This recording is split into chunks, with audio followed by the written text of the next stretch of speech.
Hey guys, welcome back to Money for Lunch. We're going to have just an excellent show. We have a new contributor joining us today, Kevin Heupel. Kevin Heupel is a bankruptcy debt relief expert, and I think that you're going to find his information timely and useful. Let me tell you a little bit about Kevin. Kevin is a best-selling author, an attorney who has been featured in USA Today's Legal Elite and has helped thousands of good people just like you get out of debt. In March, Kevin recently became a best-selling author on Amazon with his book, Get Off the Financial Roller Coaster. Today we're going to be talking about your options for eliminating debt and getting a fresh financial and emotional start with our latest contributor, Kevin Heupel. Kevin, welcome to Money for Lunch. Thank you. Good to be here. It's great to have you. You know what? It's an amazing thing. You know, we're just kind of getting out of this recession, and some of us are still dealing with it, and people are reeling with just tons of debt, and they're upside down on their homes, and their 401's out of whack, and let me ask you this. Let me start off with this. Real simple. When does someone know if they're having a debt problem? Well, there's always a couple of ways. And I always start with the obvious ways. And the obvious ways that you're having a debt problem is that you're missing payments, credit card, mortgage, car payments. You're getting collection calls. You're being sued by collectors. Your wages are being garnished. Your bank account's being garnished. So that's always the obvious signs of a debt problem. But sometimes people won't accept that. But if you do have those things going on, you just have to know that is a debt problem, because if you were paying the bills, nobody would be harassing you about it. Now, the not-so-obvious ones are, when you get those credit card statements, and when you look in the right corner there, it shows you if you make your minimum payment, it's going to take you 20 years to pay it off. But if you triple the payment, you might be able to pay it off in 7 or 9 years. What we always look at is if you can't pay that debt off in 5 years, if you can't increase your payments to pay it off within 5 years, then that's a sign of a debt problem. And the reason why is because you can file a bankruptcy and pay all your debts off in a 5-year period, and whatever you can't pay off, you can eliminate. So you have a legal right to get out of debt that you can't afford to pay within 5 years. So that's one thing we look at. The other thing we look at is the amount of unsecured debt that you have to your gross income. And if your unsecured debt, like a credit card, a student loan, a medical bill, a line of credit, is more than 20% of your gross income, you're going to struggle to repay that debt. And as it goes up, you're actually not going to be able to repay it at all. And these amount of debts can be pretty high quickly. If you think that if somebody's making $30,000 a year, if they have credit card debt more than $6,000, they're not going to be able to repay it. It's just too much debt to the income to repay, because you need money to pay for things like rent, car payments, gas, groceries, and insurance. It's okay to have those things. It's just when you have debt above 20%, the debt's now competing against those things. And so people either will cut back on the necessities of life, like groceries, in order to make a credit card payment, or eventually it gets so high that that's when they start missing the payments, and they kind of realize, oh yeah, now I got the debt problem. But if they would have looked at it sooner, then they could have taken different steps to solve the problem. Right. You know what? And I'm going to add my 2 cents in here. I think that from listening to what you just said, if you're missing, if you're getting a couple of calls and maybe you're late on payments, that might be a debt problem. I think that if they're garnishing your wages and you're getting threats in the mail and possible lawsuits, demand letter type stuff, I would treat that as a debt emergency. You better take action, otherwise your life is seriously going to go down the crapper. No, absolutely. Because once you get sued, in most states, the creditor is allowed to garnish your wages, and they can garnish up to 25% of your wages. So if you're in a position where you weren't able to pay the debt to where they're suing you, you can't afford to lose 25% of your wages to pay the debt. And the problem is the debt that they sue you for is always going to be higher than the original amount because there's going to be interest that accumulated, there's going to be attorney fees that get added on, and so it always gets worse by the time you get to the point where you're being sued and garnished. Right, and let's talk about this.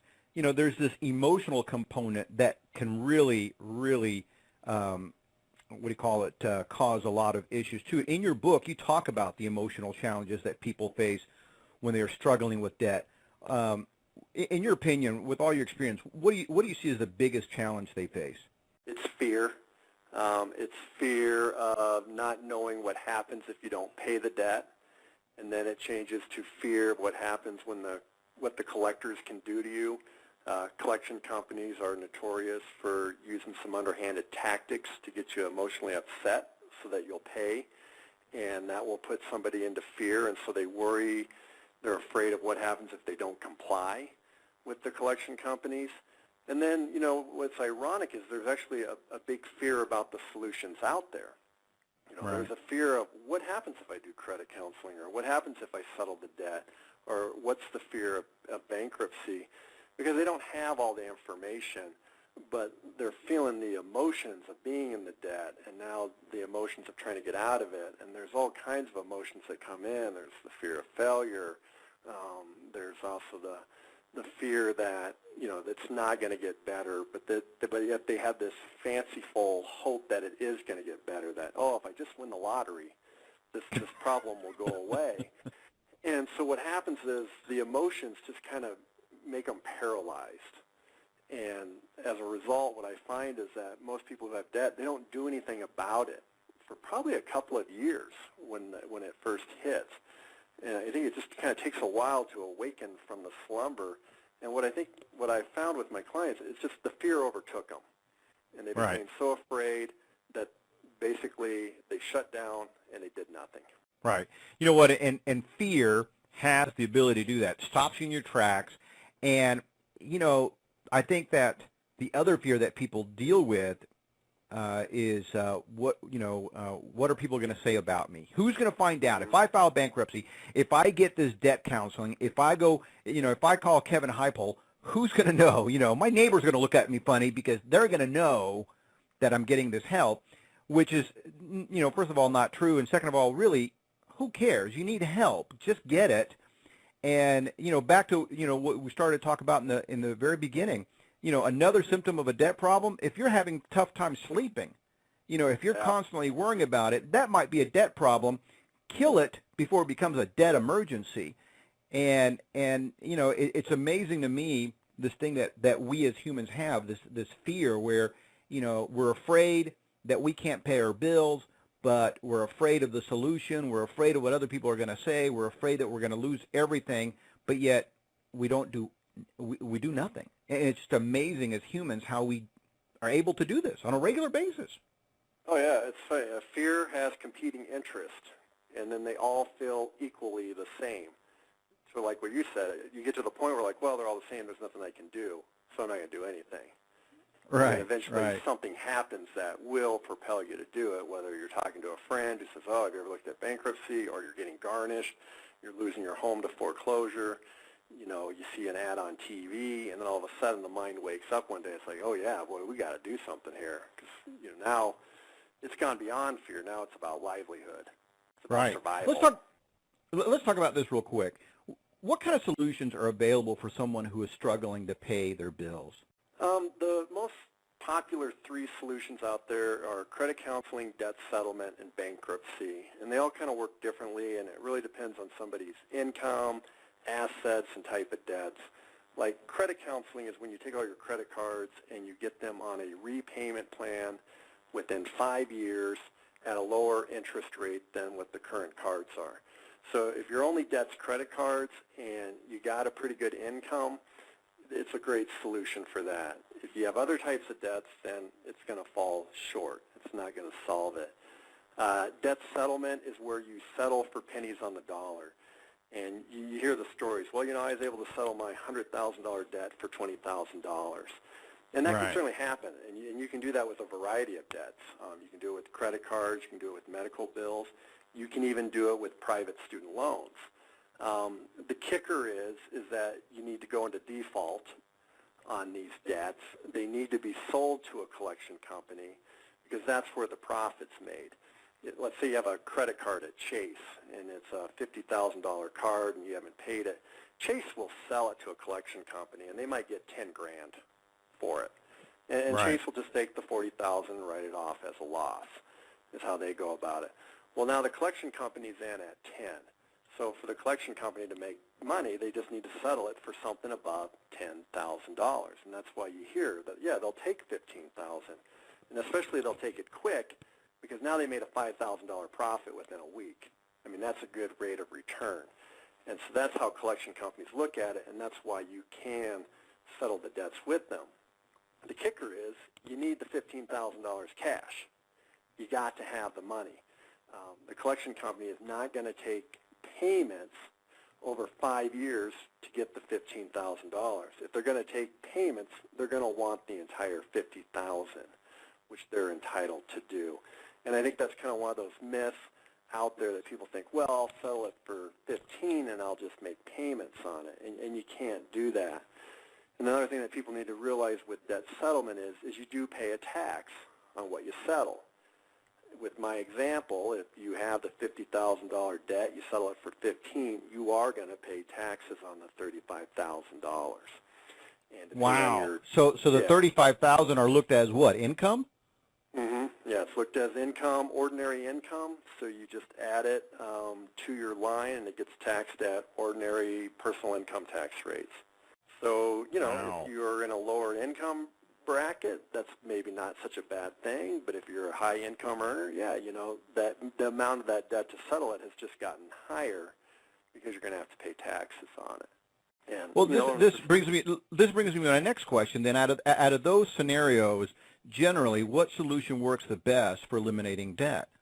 well, that's what I was kind of alluding to earlier. It's always going to depend on the person's income, their assets, and the type of debts that they have. Because the other solution out there is bankruptcy, and that will get rid of most debts. It gets rid of everything except child support, alimony, and student loans. So if you don't have those debts, then bankruptcy can work well. But it depends on what kind of assets you have for bankruptcy. Bankruptcy allows you to protect many things. You can have equity in a home. You can have equity in cars. 100% of your retirement's protected if you file bankruptcy. But let's say you have a paid-off rental property. Well, if you file bankruptcy, you're going to lose that rental property. So in that situation, bankruptcy may not make sense, where you might get a loan on your rental property and use those proceeds to do debt settlement and settle the debt and pay the taxes. So that's why there's just never a one solution fits all, because everybody's situation is just going to vary. And so when people are out there struggling with debt, the best thing to do is, you know, look at attorneys who understand these different things. You know, if you're struggling with debt, don't call a debt settlement company hoping that they're going to provide the solution. What they're going to do is they're just going to give you debt settlement as a solution. And the same applies to attorneys. I mean, don't just call a bankruptcy attorney and say, well, yeah, I need to get out of the debt, because his or her solution is going to be bankruptcy. You know, call an attorney that knows about all of them, that's willing to do them all, and that way you can get just a straight advice and a clear answer on what is going to be the best solution for you. Yeah, you know what, and I love the fact that, you know, you're discussing all these three solutions, because it's interesting to me how this debt game works, for lack of better terms. You know, you mentioned the fact that, you know, if you owe this money to Chase, they may sell it for pennies on the dollar. Now you negotiate your deal with the collection agency. What's interesting about this, if anybody's ever dealt with, you know, bank or big creditors, you know, what boggles my mind, Kevin, is why wouldn't the bank just work out a deal with you to begin with? You know, why wouldn't they just come and say, listen, you know, we're going to sell this for 10 cents on the dollar, but if you're willing to work a deal with me, I'll work out a deal with you for 15 cents on the dollar. I don't know why Chase and all these big creditors don't just do that with their own, you know, with their own people, their own debtors.